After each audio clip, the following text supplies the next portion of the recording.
So that's his story. He's got a fresh approach, he's got fresh ideas, he's looking at every fine margin, including changing the dugouts around at Old Trafford. He wants to banish the history. So as you can see there now, on your camera left, is the visiting team, and that is now the home team dugout, where you always used to see the away manager standing.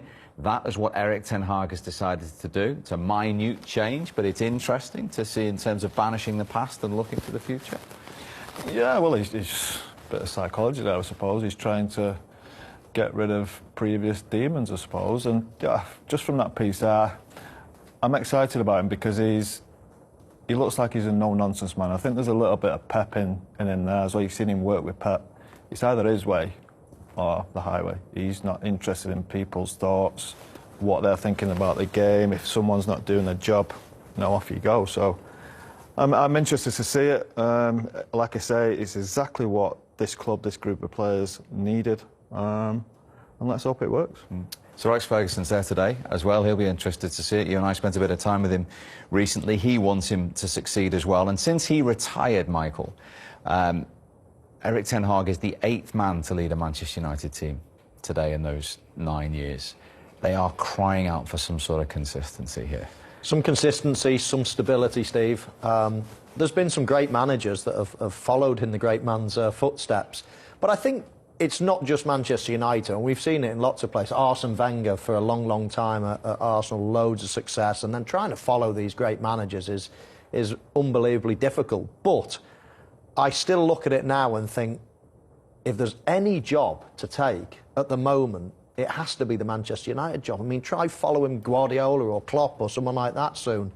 I mean, this is the job at the moment. So many people have come and failed. Can they get any worse than what's happened over the last 10, 15 years? I think not. It's too big a club, there's too many good players, there's too much, financial clout behind them as well to buy virtually whoever you want.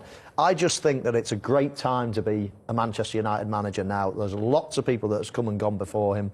It's going to happen soon. It's going to happen soon. Football goes in cycles, and it's just a question whether it's this guy or the next one. What do you think about that in terms of cycles? It's very true. If you can look at City, for example, we was, if not worse than what Man United are, with the relegation and the coming up and then always underneath 10th. I think Man United have surviving this cycle, even though they may be doing so badly, they're surviving it better than City did, per se.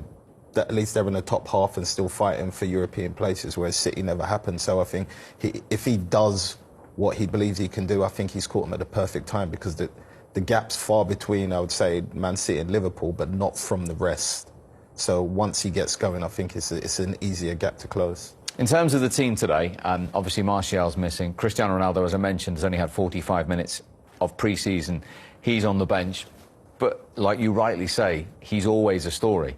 The last 8 Premier League games Ronaldo hasn't played, United haven't won. We will see him at some stage today. But what do you make of that 11? It's not a surprising team, is it? I suppose the biggest surprise is Martinez coming in. I thought he might have gone with the option of possibly just playing Scott, McTominay or Fred. Maybe being a little bit more attacking against the Brighton team that have lost a couple of important players. The right back worries me slightly, defensively especially. I think he's okay going forward. I think in bigger games, maybe more bigger games than today, it could be a problem. But still, there's goals there. You think of the quality of Eriksen, the quality of Fernandes, who was a little bit disappointing last year on the back of Ronaldo coming in. He seemed to take a little bit of a backward step. Marcus, big season for Marcus and for Jadon as well, because they were both. You can let Jadon off, I suppose, coming from Germany. It's going to take a little bit of time for him to settle in. We all know the quality he's got. We've seen that over there. We've seen it with England. And he has started pre-season looking really sharp as well. Marcus needs to get back to the player we've seen possibly 2 or 3 years ago. A real hungry, goal-scoring player, can do everything, can beat a man from the left-hand side, from the right-hand side. A brilliant right foot. He's got the dip. He's got side foot finish. He needs to, really get off to a great start this season to really get that reputation back where it should be. I guess there's some debate as to how they'll line up. I mean, we're hearing that Erik ten Hag has hinted it might be Fernandes or Eriksen as a false 9. There's fluidity without Martial and Ronaldo in that starting 11. There is, yeah. I mean, I'd probably see Rashford playing on the left, and as you say, Fernandes playing as the false nine. But you look at that, no real centre forward. We debated long and hard where Marcus Rashford's best position is, but you've got Cristiano Ronaldo on the bench, and then virtually nothing after that in terms of goals. And getting back to your point, this is an ongoing problem. Since Sir Alex Ferguson retired, United haven't had a 20-goal league striker. Nobody's done it. And Cavani's just left as well. So Scholesy mentioned an attacking player, centre forward maybe, to come through the door. There's still time in the window. But that's what they've got to... I mean, they've had a history of scoring lots of outscoring teams. They didn't win leagues winning 1-0 every week. So I think, getting goals in the team is a must, because even though there's a lot of attacking players in that lineup, not many of them, as you say, score big numbers. Yes, they'll all chip in, but I think at Manchester United, think of the great players, think of the numbers that they've scored. Even the centre forwards, the Rooneys, the Ronaldos, obviously that's still there. The Van Nistelrooys, all those great players. I still think you need a talisman to play that, and they've not got anyone there, bar Ronaldo, but who knows what's going to happen with him. OK, well, talking of great players, Captain Marvel himself, Brian Robson, is waiting to speak to us live at Old Trafford. He's alongside Ian Irving.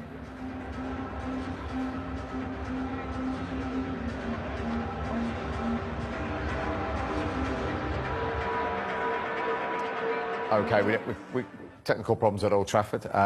We can't hear from Ian Irving at the moment. In terms of, I mean, we're going to get to City in a moment, but everybody's looking for that 20-goal striker, isn't it?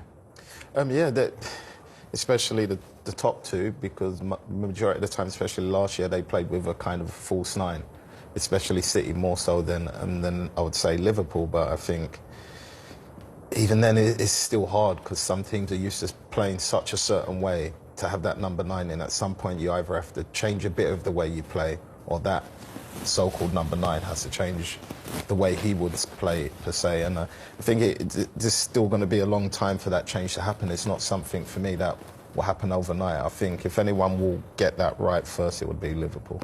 Can United get where they want to be this season if Ronaldo stays, or if he goes, can they get somebody in to take them and help them with those goals? No, I don't think so. It depends where they want to be. What is the target for you? Fourth? It's got to be Champions League football. I'd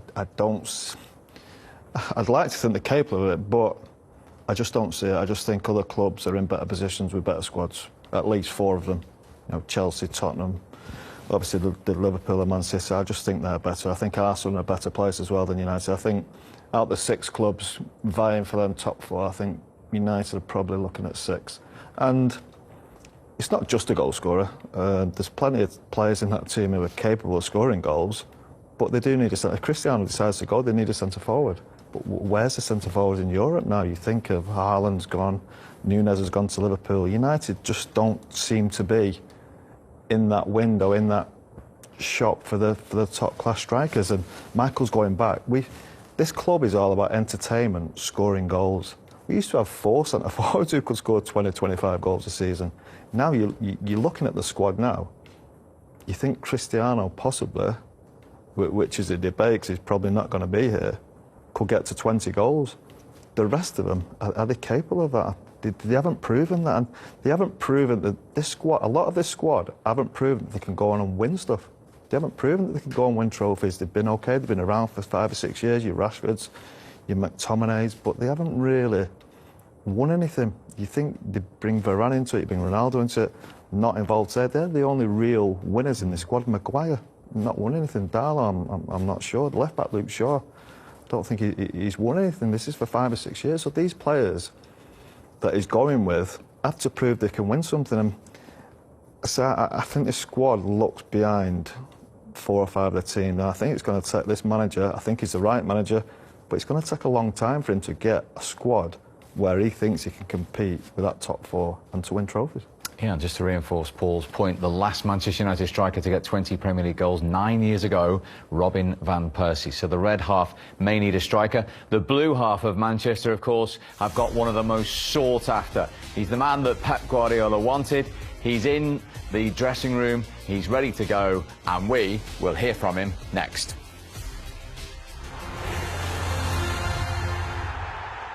But then Erik ten Hag's very first Manchester United team doesn't contain Cristiano Ronaldo.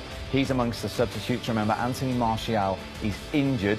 There is a suggestion that Christian Eriksen could be the furthest forward with Bruno Fernandes behind him. There are debuts for Martinez and Eriksen in that starting lineup, where, of course, Marcus Rashford didn't finish for Manchester United last season. No new faces for Brighton in the starting 11, who, of course, they've lost Cucurella and Bissouma this summer. Danny Welbeck does start, 29 goals for Manchester United, his 50th Premier League appearance for Brighton. Here are the managerial thoughts then ahead of this one, beginning with Graham Potter.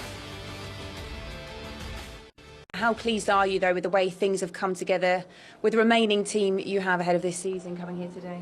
No, really pleased. We've had a good pre-season, but pre-season it prepares you to a certain extent, but nothing can prepare you for away at Old Trafford and first game of the season. So that's a step up for us we have to take.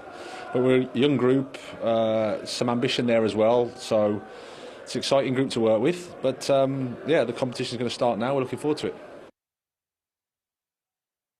Eric, welcome. It all starts here. With no Anthony Martial available, the fans might have hoped top scorer Cristiano Ronaldo would be, but he's on the bench. What can you tell us about his fitness status and that decision? He's working really hard to get in the right fitness levels, and that will take time. Normal. He started pre-season last week. How close is he? How far away is he potentially from starting? We have to see. How I cannot say, because that depends on how quick he's progressing. And but as you see, we will do everything. He will do everything to get to the team, to the fitness levels as soon as possible. Do you have any idea what capacity we might see him today?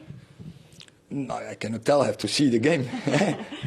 OK, well, looking at the rest of your attacking unit, can you maybe tell us a little bit more about the structure? Who might be playing in that furthest forward Ronaldo position? As a striker, yeah, that can be Bruno, but I think the most of the times will there be Christian Eriksen. He did it before, and he can really could play that role. So. And with Eriksen, Martinez as well, the new signings, what do you want to see from them today? No, especially that we act as a team together, not special. We get them in to strengthen the squad and the team, clear. But I want to see team performance. So other than result, this togetherness you're talking about, that's the most important thing today? Yeah, no, it's every game. Is that the most important? Football is team sport. And how do you feel about facing Brighton first? It's a tough opponent. They play decent football. They can play in different systems. So I really like them. OK. Well, best of luck today. Thank you. Thank you. Well, that is very interesting from the new Manchester United manager. In the absence of Ronaldo and Martial, he's suggesting, he's been very honest actually, Paul, that Christian Eriksen will be the furthest forward. Yeah, look, I think he said he's done it before. I've not seen him. I don't think I've seen him in that position. To me, him and Bruno Fernandes are very similar players who like to play in that number 10 role, who like to get on the ball and will create. I think, look, he's not going to run through, is he? He's not the type of player who's going to make great runs and run through and go clean through on goal. He's not got the pace for that. He's probably not got the cleverness as a centre forward to do that. I think the pace and the running through will have to come from Marcus Rashford and Jadon Sancho. It'd be interesting to see how wide they actually play. I think they could play right inside and be the ones to run through and let Luke Shaw and Darlow almost be the wide players and give them the width. They're both capable of that. They're both decent on the ball. They've both got good energy. Look, it's interesting. I think another thing we have to think about is Christian Eriksen's free kick delivery as well. Absolutely brilliant. You know, when he was at Tottenham especially, it was almost, you know, free kick on the edge of the box was almost like a penalty. Corner delivery as well. I don't think we're the biggest of teams. I suppose I think there's Maguire. Other than that, you know, is he many to attack it? I don't know. And Fred and McTominay sitting in there, which we've seen the last couple of years. I think there's probably a case just for playing one of them, especially in a home game against Brighton. Be really attacking it on. Bring Cristiano in, or Martial. Obviously, Martial's injured, but I just thought it was a great chance to, you know, you think of Cristiano coming into that team, and then with just Fred or McTominay as one of them. That sounds like a much more attacking team. It sounds like there's more goals in the team. With this, it just feels like I'm not really sure where the goals will come from. I think they will come today against Brighton. I don't think it's a great Brighton team after losing them couple of players especially. So I've just got a slight worry where the goals are going to come from.